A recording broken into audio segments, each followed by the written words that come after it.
Praise the lord. ప్రభు అయిన యేసుక్రీస్తు నామములో మీ అందరికీ హృదయపూర్వకమైన వందనాలు తెలియపరుస్తున్నాను. ప్రభు మిమ్మల్ని దీవించి ఆశీర్వదించునుగాక. ఇప్పుడు ఆ పరిశుద్ధ గ్రంథంలో నుండి జఫన్య గ్రంథం 3వ అధ్యాయం 17వ వాక్యాన్ని నేను చదువుతున్నాను. నీ దేవుడైన యెహోవా నీ మధ్య ఉన్నాడు, ఆయన శక్తివంతుడు, ఆయన మిమ్మల్ని రక్షించును, ఆయన బహు ఆనందముతో నీయందు సంతోషించును, నీయందు తనకున్న ప్రేమను బట్టి శాంతము వహించి నీ అందరి సంతోషము చేత ఆయన హర్షించును. ప్రియులారా చూడండి, ఇక్కడ ఒక అమూల్యమైన శ్రేష్టమైన ఆశీర్వాదకరమైన మాటలను మనం చూస్తున్నాం. అదేంటంటే ఆయన మన మధ్య ఉంటాడు అనే మాట. వాస్తవంగా దేవుడు అంటే మనకేమని తెలుస్తుంది? లోకంలో నానుడు మాట, ఆయన పరమందున్నాడు అనే మాట మనం వింటూ ఉంటాము. అంటే ఆయన పరమందున్నాడు, మనం ఈ భూతలంపై ఉన్నాము, ఆయనకు మనకు మధ్య ఒక అగాధం ఉన్నది అనేది మనము చిన్ననాటి నుంచి వింటున్న అనుభవాలు అవి. కానీ పరిశుద్ధ గ్రంథం అలా చెప్పట్లేదు. మనం ఆరాధించే మన ప్రభు ఎవరు అనంటే ఆయన మన మధ్యలో ఉన్నవాడు, ఆయన మనతో సంచరించువాడు, ఆయన మనతో అడుగులు వేసేవాడు, మనకు త్రోవ చూపించేవాడు, మనకు గమ్యం చేర్పించేవాడు. ఆ సర్వశక్తి కలిగిన దేవుని యొక్క ఆ గొప్ప మహత్తరమైనటువంటి ఆ వాత్సల్యమును మనం కొలవలేమండి.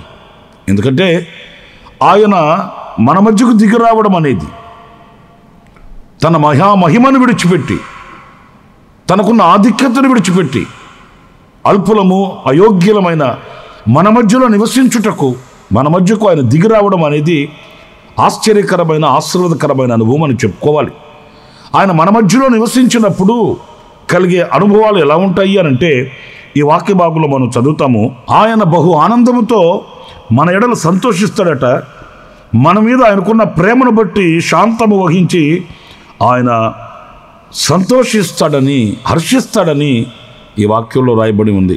నా ప్రేమని దేవుని బిడ్డలారా, ఆయన మనల్ని చూచి మన యందు సంతోషించు దేవుడు. వాస్తవంగా ఈ సృష్టిలో మనం ఎంతటి వారమండి? ఎన్నో గొప్ప గొప్పవి ఈ సృష్టిలో మనకు కనిపిస్తాయి. పర్వతాలు ఉన్నాయి, లోయలు ఉన్నాయి. ఈ సృష్టిలో ఒక్కొక్కటి ఆలోచిస్తే ఎంత రమ్యముగా, ఎంత సొగసుగా, ఎంత సౌందర్యము కలిగినదిగా కనిపిస్తుందో. మనం కూడా కొన్ని సందర్భాల్లో కొన్ని ప్రాంతాలకు వెళ్ళినప్పుడు ఆ పరిసర ప్రాంతాలు చూసి మన హృదయం పులకిస్తుంది, మన అంతరంగం గంతులు వేస్తుంది. ఎందుకంటే ఆ సృష్టి వైభవాన్ని చూసినప్పుడు, సౌందర్యాన్ని చూసినప్పుడు, మరి ఈ ఇంత సృష్టిలో ఆకాశము, నక్షత్రాలు, సూర్య చంద్రులు, ప్రేమైన దేవుని బిడ్డలారా, మరి ఇన్నిటి మధ్య ఆయన సంతోషించాలంటే ఎన్నో ఉన్నాయి. కానీ అవన్నీ కాదు, మనలను చూచి మన యందు ఆయన సంతోషించడం అనేది ఒక గొప్ప ఆశీర్వాదకరమైన అనుభవమే మనకు అని చెప్పుకోవాలి. నా ప్రేమైన దేవుని బిడ్డలారా, మనల్ని చూసి మనవాళ్ళు సంతోషించకపోవచ్చు, మనల్ని చూసి మనవాళ్ళు ఆనందించకపోవచ్చు, మన యందు వాళ్ళకి ఆనందం కలగకపోవచ్చు. కానీ అభాగ్యులం అయోగ్యులమైన మనలను బట్టి సర్వశక్తి కలిగిన దేవుడు మన మధ్య ఆయన నివాసం చేసి మన మధ్యకు దిగి వచ్చి మనల్ని బట్టి ఆయన సంతోషిస్తాడు అనంటే మనం ఎంత కృతజ్ఞత కలిగిన వారమై ఉండాలనో. మనం ఒక చిన్న ప్రాంతాన్ని చూస్తేనే అంత ఆనందిస్తే మరి ఈ సృష్టి అంతటిని చూసి ఆయన ఎంత ఆనందించాలి? అవంతా పక్కన పెట్టి మన యుద్ధకు వచ్చి మనలను చూచి మనలను బట్టి ఆయన ఆనందిస్తాడు, సంతోషిస్తాడు అన్నప్పుడు ఇది మనం గంతులు వేయవలసిన అనుభవము, మనం కృతజ్ఞతాపూర్వకంగా ఆయనకు స్తుతి చెల్లించవలసిన శ్రేష్టమైన అనుభవం అని మనం తలంచాలి. ప్రియులారా చూడండి, కొన్ని సందర్భాల్లో మనం మరి విరక్తిగా మాట్లాడుతుంటాం. ఎందుకంటే మనల్ని ఎవరు గమనించినప్పుడు ఎవరు పట్టించుకోకుండా ఉన్నప్పుడు, మనం ఎంత చేస్తున్నా మనకు సంతోషంగా వాళ్ళ మాటలు మనకు వినబడకుండా ఉన్నప్పుడు మనం ఏమి అనుకుంటామంటే ఎవరి కొరకు చేయాలి, ఎందుకొరకు చేయాలి, ఎవరు మనల్ని గణపరచట్లేదు అట్లా అనుకుంటాం. కానీ ఈ వాక్యం అంటుంది, సర్వశక్తి కలిగిన దేవుడు మీ మధ్య ఉన్నాడు, ఆయన నిన్ను చూచి ఆనందిస్తున్నాడు, ఆయన నిన్ను చూసి సంతోషిస్తున్నాడు, నీ యందు హర్షిస్తున్నాడు అన్నప్పుడు ఇక లోకంలో మనం ఎవరి వైపు చూడవలసిన అవసరం లేదు. ఆయనను సంతోషింప చేయడానికి, ఆయనను హర్షింప చేయడానికి, ఆయనను ఆనందింప చేయడానికి మనం ఆయనతో అడుగులు వేయాలి. ఆయన ఎదుట మనం నీతిమంతులమై సాగాలి. అంతేకాదండి, మరొక మాట కూడా లేవియా కాండంలో 26వ అధ్యాయం 11వ వాక్యంలో మనం గమనించినప్పుడు, నా మందిరమును మీ మధ్య ఉంచెదను, మీ యందు నా మనసు అసహ్యపడదు. ప్రియులారా, ఈ వాక్యంలో ఆయన మందిరాన్ని మన మధ్య ఉంచుతాడట. ముందు వాక్యంలో మనం చదివామండి, ఆయన మన మధ్య నివసిస్తాడని. ఈ రెండవ వాక్యంలో మనం గమనించినప్పుడు ఆయన మందిరాన్ని మన మధ్య ఉంచుతాడట. నా ప్రియులారా చూడండి, ఆయన మందిరము మన మధ్య ఉన్నప్పుడు ఎలాంటి అనుభవాలు కలుగుతాయి? మనకు చాలా చులకన మందిరం అంటే. మన నివాసాల మధ్య దేవుని మందిరం ఉంటే పెద్దగా పట్టించుకోమండి. మనం ఏదో కాలయాపనకి కాసేపు సమయం దొరికినప్పుడు ఆదివారం పూట అలా అడుగులు పెట్టి ఏదో తల ఉంచి చిన్న ప్రార్థన చేసుకొని వచ్చే ప్రజలు కూడా లేకపోలేదు. ఎందుకంటే ఆ మందిరం యొక్క విలువ వారికి తెలియదు కనుక. కానీ చరిత్రలో మనం చదివితే, ప్రియమైన దేవుని బిడ్డలారా చూడండి, ఇశ్రాయేలుల జీవిత చరిత్రలో అరణ్యంలో వాళ్ళు నడిపించబడుతూ ఉన్నప్పుడు అన్ని లక్షల మంది కాల్బాలానికి, ఇశ్రాయేలులు ఎంతమంది అని అంటే ఒక్కొక్కరు ఒక్కొక్క లెక్క చెప్తారండి, మెట్టుకు లక్షల మంది వాళ్ళు. మరి ఇన్ని లక్షల మందికి ఒకే ఒక గుడారం. మనలాగా వాళ్ళకి సందు సందుకి, గొంతు గొంతుకి, లేక వర్గానికి ఒకటి అలాగా ఆలయాలు లేవండి, మందిరాలు లేవండి, గుడారాలు లేవండి. వాళ్ళకి దేవుని గుడారం ఒకటే. ఏది? అన్ని లక్షల మందికి. కానీ ఆశ్చర్యమైన సంగతి ఏంటంటే, ఈ ఒక్క గుడారాన్ని బట్టి ఇశ్రాయేలీల లక్షల కాల్బాలం యొక్క గుడారాలు, లక్షల మంది యొక్క గుడారాలు రమ్యముగా మార్చబడ్డాయట. ఏది? లక్షల మంది గుడారాలకి ఒక్క మందిరము, ఒక్క మందిరం. ఈ ఒక్క మందిరం చేత ఈ లక్షల మంది గుడారాలు రమ్యముగా మార్చబడితే ఈ రోజున మనకు ఎన్ని మందిరాలు ఉన్నాయండి? మరి ఈ రోజున మన గుడారాలు రమ్యముగాను ఆశీర్వాదకరంగాను కళగాను ఉంటున్నాయండి? దేవుని మందిరం యొక్క ఆశీర్వాదాన్ని మన గుడారాలు ఈ రోజున అనుభవిస్తున్నాయండి?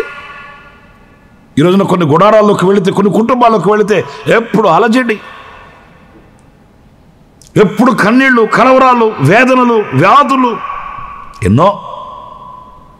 నా ప్రియమైన సహోదరులారా గమనించండి, ఎందుకని అంటే ఆ మందిరం యొక్క విలువ వారికి తెలియక. ఒక రోజున బిలాము ప్రవక్త పర్వతం మీదకి ఎక్కి ఆ పర్వతం మీద నుంచి ఇశ్రాయేలీయుల గుడారాలను చూశాడండి. ఆయన ఏమని పలుకుతాడంటే, యాకోబు నీ గుడారములు, ఇశ్రాయేలు నీ నివాస స్థలములు ఎంత రమ్యముగా ఉన్నాయ్యా.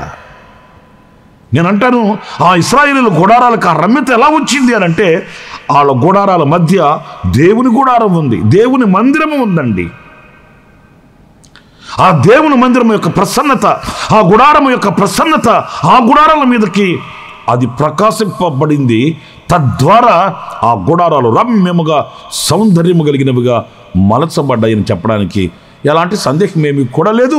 ఆనాడు ఇశ్రాయేలీయులకే కాదు, ఈనాడు మనకు కూడా ప్రభు చెప్తున్నాడు, మీ మధ్య నా మందిరమును ఉంచెదను.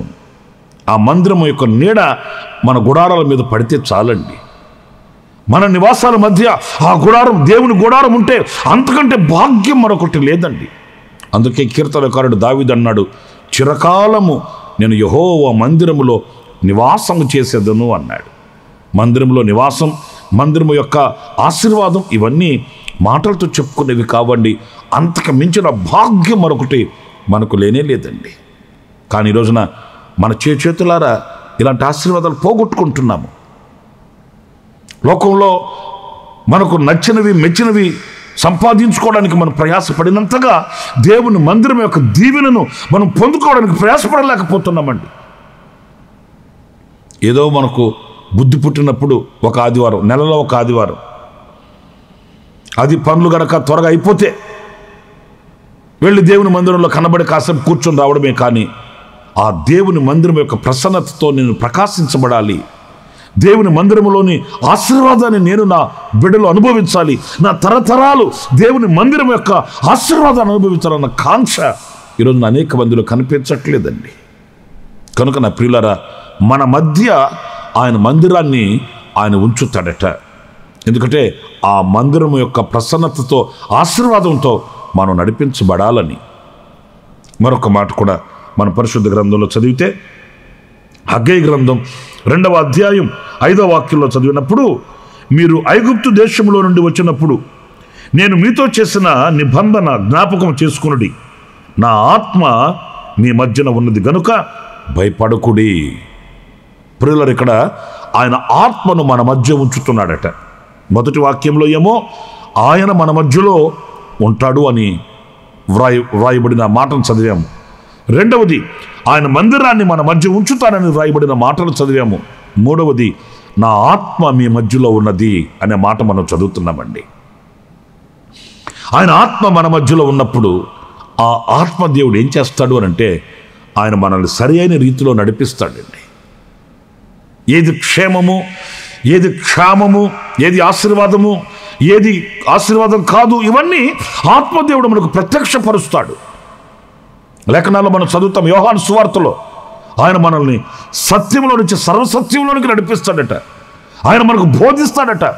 ఆయన మనల్ని సరిచేస్తాడు. అంతేకాదు, మనల్ని ఒక పెళ్లి కుమార్తె సంఘముగా ఆయన ఆయుధపరుస్తాడండి, అలంకరిస్తాడండి పరిశుద్ధ నీతి వస్త్రాలతో. నా ప్రియులారా, మరి ఆ దేవుని ఆత్మ మన మధ్యలో ఉన్నదన్న సంగతి మనం గుర్తించి నడిపించబడాలి. ఆ దేవుని ఆత్మతో మనం నింపబడాలి. ఆ దేవుని ఆత్మతో మనం కప్పబడాలి. ఆ దేవుని ఆత్మతోనే మనం ముందుకి నడిపించబడాలన్న విషయాన్ని మనం మర్చిపోకూడదండి. మన తలంపులు, మన కోరికలు పక్కన పెడితే ఆత్మదేవుడు మనల్ని నడిపిస్తాడు. ఆ పరిశుద్ధాత్మ దేవుడు మనల్ని ముందుకు తీసుకుని వెళ్తాడు. మనకు సమస్తాన్ని కూడా ఆయన బోధిస్తాడు. అన్నప్పుడు మనం ఆయన చేత బోధింపబడినవి మనం మనస్కరించి, మనం తల వంచి శిరస్సు వంచి అంగీకరించి ఆ దిశగా అడుగులు వేస్తే మనకు జయమే కలుగుతుంది, ఆశీర్వాదమే కలుగుతుంది. అంతేకాదు, వేసే ప్రతి అడుగు కూడా నేతిలో పడుతుందండి. ఈరోజున బాప్తిసం పొందిన మనము, రక్షింపబడిన మనం తప్పనిసరిగా పరిశుద్ధాత్మను పొందిన వారమై ఉండాలి. పరిశుద్ధాత్మ చేత నడిపించబడి వారందరూ ఆయన కుమారులను వాక్యం చెప్తుందండి. పరిశుద్ధాత్మ చేత మనం నింపబడినప్పుడు ఈ పరిశుద్ధాత్ముడు మనలో ఒక మార్పును తీసుకొని వస్తాడు. తండ్రికి ఏది ప్రీతికరమో వాటిల్ని మన యందు చేయిస్తాడు. అంతేకాదు, యుక్తముగా మనం ఎలాగో ప్రార్థన చేయవలనో మనకు తెలియదు కనుక మనలో ఉండి మన పక్షాన ఆయన విజ్ఞాపన చేస్తాడట. ఇలాంటి విజ్ఞాపనకర్తని ఆయన మన మధ్యలో ఉంచి ఉన్నాను అని చెప్తున్నాడు. ఆ మన మధ్యలో నివాసం చేస్తున్న, మన మధ్యలో సంచరించుచున్న పరిశుద్ధాత్మనికి మనం సమస్తం అప్పగించుకొని ఆయన అడుగు జాడలలో మనం నడవడానికి తీర్మానం చేసుకోవాలి. అలాంటి కృప దేవుడు మనందరికీ సమృద్ధిగా అనుగ్రహించునుగాక. ఆమేన్. తరలో ఉంచండి, చిన్న ప్రార్థన చేసుకుందాం. కృపాసత్య సంపూర్ణుడ, జీవాధిపతి అయిన ప్రభువా, మీకు వందనాలు చెల్లిస్తున్నాను. మీరు మా మధ్యలో నివాసం చేసే దేవుడు అని, నీ మందిరమును మా మధ్య ఉంచి ఉన్నానని, మీ ఆత్మను మా మధ్యలో ఉంచి ఉన్నామని ప్రభువా మీ లేఖనాల ద్వారా మీరు మాతో మాట్లాడారు. అవును, ఈ అనుభవాలలో మేము మీకు ప్రీతికరముగా మార్చబడి మిమ్మల్ని సంతోషపరచు వారముగాను, మిమ్మల్ని హర్షింపచేయు వారముగాను, మిమ్మల్ని ఆనందింపచేయు వారముగాను మేము నడిపించబడటకు సహాయం చేయండి. మీ మందిరం యొక్క దీవెనలు మేము పొందుకోవడానికి సహాయం చేయండి. మీ ఆత్మ చేత నడిపించబడిన వారమై సర్వసత్యములోనికి మేము నడిపించబడి, నాయన పరిశుద్ధ నీతి వస్త్రాలతో అలంకరించబడి మీకు పెళ్లి కుమార్తె సంఘముగా మేము ఆయుత్తపరచబడటకు సహాయం చేయమని వేడుకొనుచున్నాను. మమ్మల్ని ఒక్కొక్కరిని మీ చేతులు సమర్పించుకుంటూ ఈ దినమంతా మాకు మీ విశేషమైన కృపను సమృద్ధిగా మీరు అనుగ్రహించి, దీవించి, ఆశీర్వదించి నడిపించమని మమ్మల్ని మీ చేతులు సమర్పించుకుంటూ యేసు నామములో ప్రార్థించి వేడుకొనుచున్నాను తండ్రి. ఆమేన్, ఆమేన్, ఆమేన్. ప్రభు మిమ్మల్ని దీవించి ఆశీర్వదించునుగాక. ఈ దినమంతా విశేషమైన కృప నా దేవుడు మీ అందరికీ ప్రసాదించునుగాక. ఆమేన్. ప్రతి దినము ఈ ఈ అనుదిన కృపాను సందేశాల కొరకు, ఇంకా మరిన్ని ఆత్మ సంబంధమైన సందేశాల కొరకు ఈ మా యూట్యూబ్ ఛానల్ ని సబ్స్క్రైబ్ చేసుకోండి. Pastor Ramesh, Kosanna ministries.